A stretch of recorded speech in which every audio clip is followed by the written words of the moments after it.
J'avais enfin la motivation qu'il me fallait pour devenir un vrai homme musclé et viril. À partir de ce jour-là, j'ai suivi un programme d'entraînement intensif composé de musculation des pecs, des biceps, du dos, des épaules, des abdos et même des jambes. Je m'entraînais chaque jour et je mangeais 4 repas par jour avec un minimum de 120 grammes de protéines. J'ai aussi commencé à m'intéresser à tous ces influenceurs fitness et motivateurs qui passent leur temps à crier des phrases telles que no pain, no gain et j'aimais ça. Au gym, c'est là que j'ai rencontré Jason. C'était un gars qui s'entraînait depuis seulement un an. Puis check comment je suis rendu big, mon homme.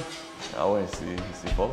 En vrai, Jason c'était un bon. Du moins, c'est ce que je pensais au début. Il me disait la vérité sur mon physique et il me motivait à me dépasser et à toujours soulever plus lourd. Et les progrès ont vite commencé à arriver. Sauf que plus je m'entraînais, plus je commençais à me regarder dans le miroir. Plus je laissais ma vie scolaire et personnelle de côté. Plus je me comparais à ces gars méga musclés sur internet, puis à Jason qui saisissait tous les moments pour me montrer à quel point il était plus fort et plus un bonhomme que moi. Et plus je me regardais dans le miroir, plus j'avais l'impression de ne pas être assez musclé. Plus j'avais l'impression d'être un petit gars comme celui que j'étais avant. Même si les posts et les stories dans lesquels je flexais mon corps généraient beaucoup de compliments par les gens qui me suivent sur Instagram, j'étais pas convaincu. Selon moi, le corps que j'avais était encore celui d'un homme faible. Et je me faisais progressivement à cette idée parce que j'observais minutieusement chaque détail de mon corps. C'est comme quand tu prends un mot et que tu le fixes pendant plusieurs secondes. Il va devenir progressivement distorsionné et il va rapidement tout perdre son sens. Je me sentais de plus en plus prisonnier dans mon propre corps. Et je m'entraînais plus pour séduire Mia, mais pour garder le peu de confiance en moi que j'avais quand je chantais que je remplissais les manches de mon t-shirt ou qu'on regardait du coin de l'œil mon physique dans la rue. C'est cette obsession et tous les miroirs qui me suivaient partout qui m'ont donné envie de passer à la prochaine étape de mon cercle vicieux, ou devrais-je dire le commencement de mon pacte avec le diable.